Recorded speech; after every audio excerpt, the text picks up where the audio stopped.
Armé et prêt à en découdre, sur la plage du lac Turkana, il règne comme une ambiance d'avant-bataille parmi les pêcheurs. Les rivalités traditionnelles font rage dans cette région sans loi du nord du Kenya, où les ressources sont de plus en plus rares et les poissons convoités. On ne négocie pas lorsqu'on rencontre les Dessanesh. On tire à vue et ils tirent à vue. C'est la seule langue que nous parlons.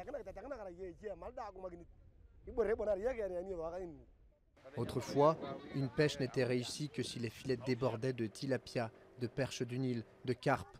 Aujourd'hui, les pêcheurs sont contents de regagner le rivage en vie. Le coupable, Gib III, le barrage le plus haut d'Afrique, construit à 600 km au nord sur l'Omo, l'affluent éthiopien du lac Turkana. Si vous arrêtez ces crues saisonnières pour contrôler le débit, cela veut dire que le stimulus pour la migration des poissons en amont de la rivière, pour se reproduire avant de revenir, sera perdu. Donc, nous aurions un effondrement au niveau du cycle de reproduction. Les pêcheurs se sentent abandonnés par le gouvernement, qui serait plus intéressé par la possible importation d'électricité que par le sort d'une région historiquement marginalisée. Et la rivalité séculaire entre les Turkana et les Dessanek, qui habitent de part et d'autre entre le Kenya et l'Éthiopie, est devenue meurtrière.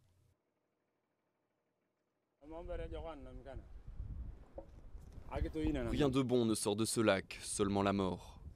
Leurs filets de pêche rencontrent les nôtres dans le delta. Ils jettent leurs filets d'un côté alors que nous faisons la même chose de l'autre. Les fortes marées nocturnes poussent les filets qui finissent par s'emmêler dans le lac. Donc récupérer nos filets devient un problème qui conduit à des affrontements. Alarmés par ces dangers, quelques chefs Turkana et Dessanek ont débuté en mars des pourparlers de paix. Le pire est peut-être à venir, car l'ambition éthiopienne est également agricole. Des projets d'irrigation impliquent le détournement de quantités colossales d'eau.